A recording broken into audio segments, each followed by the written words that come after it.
Episode 7. What does having a voice without a vote mean for Puerto Ricans?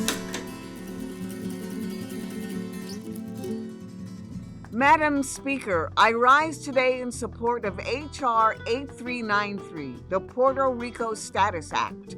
For the last 2 years, I have been tirelessly fighting to craft a bill for Puerto Rico that is anti-colonial, fair, and transparent, and that will first and foremost put the people of Puerto Rico, who since the days of the 1898 invasion have remained on the sideline, front and center. From Puerto Rico to Florida, and yes, to the barrios of New York, the ones I am proud to represent, the voices of Boricuas are now finally being heard. Let's not forget that it is thanks to the vibrant Puerto Rican diaspora from Brooklyn, Queens, and the Bronx that my colleague, Alexandria Ocasio-Cortez, and myself are able to walk these halls of Congress today. Today I stand on the shoulders of millions of Puerto Ricans who had to flee Puerto Rico because its colonial condition has not allowed them to live on the island where they were born. The right to choose the people who will govern and represent citizens' interests in the U.S. is something for which many Americans have fought and even died, especially in the last century. In 1965, the U.S. Congress passed the Voting Rights Act, which ensured that voting rights became broadly accessible to all citizens living in the continental U.S., regardless of race, gender, or socioeconomic status. Despite important advancements, the fight for equal voting rights continues well into the 21st century. Approximately 4 million American citizens who reside in unincorporated territories like Puerto Rico, Guam, American Samoa, the U.S. Virgin Islands, and the Northern Mariana Islands cannot vote for the President of the United States. Each of these territories has varying degrees of self-governance and representation in the U.S. government. Generally speaking, they have a non-voting delegate in the U.S. House of Representatives and a local government that handles their domestic affairs.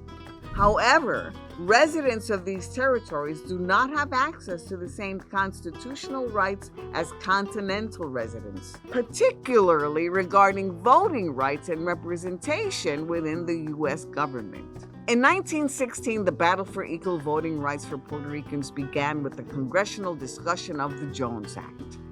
At the time, Congress deliberated on granting American citizenship to the people of Puerto Rico and defining the extent of rights associated with this new political status. Many American politicians and intellectuals opposed the idea of Puerto Ricans having the same voting rights as them because they considered that the people of Puerto Rico were not as educated or civilized enough to choose their representatives wisely.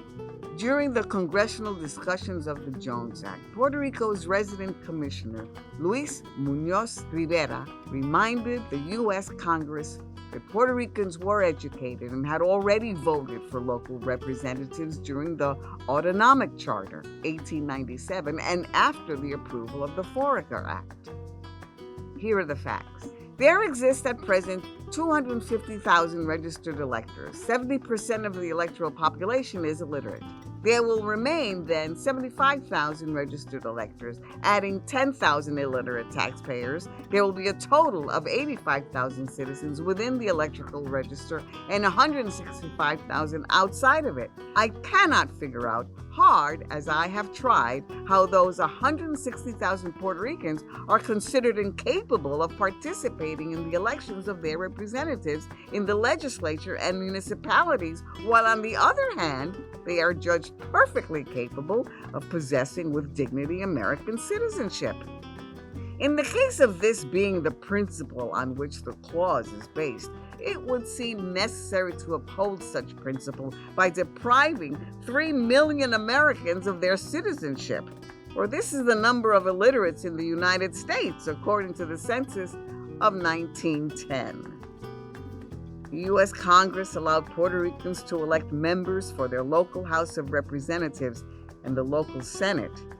However, Puerto Ricans were not allowed to vote for their own governor, nor the president, or Vice President of the United States. Thus, the passage of the Jones Act in 1917 gave limited political rights to Puerto Ricans, making their bestowed American citizenship inferior to the one held by citizens from the states. Yet the U.S. determined that Puerto Rico could have a representative in Congress who would be treated as a member of the U.S. House of Representatives. Nevertheless, Congress only granted the resident commissioner a voice in House hearings, but no vote on any U.S. legislation. Limitations on the political rights of Puerto Ricans have been increasingly contested in the last decades. In 2000, the United States District Court for the District of Puerto Rico ruled that the right to vote in national elections was a right guaranteed by the First Amendment principle of freedom of association and was not dependent on federalism.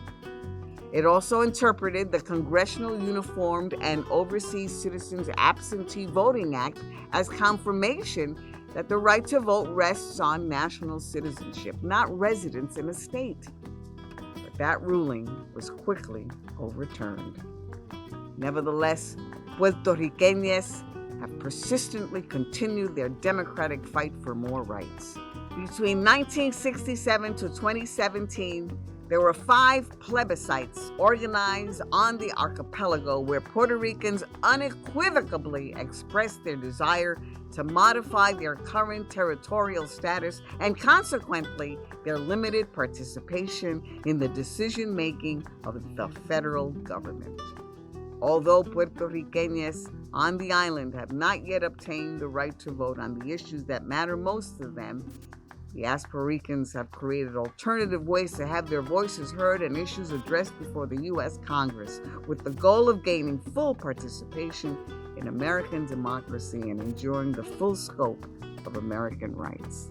But more importantly, we are here today for the people on the island, those who suffer every day because the prices they pay for necessities like electricity and food is sky high thanks to the Jones Act. For those who have lost all their appliances time and time again because we have failed in helping the island to keep the lights on.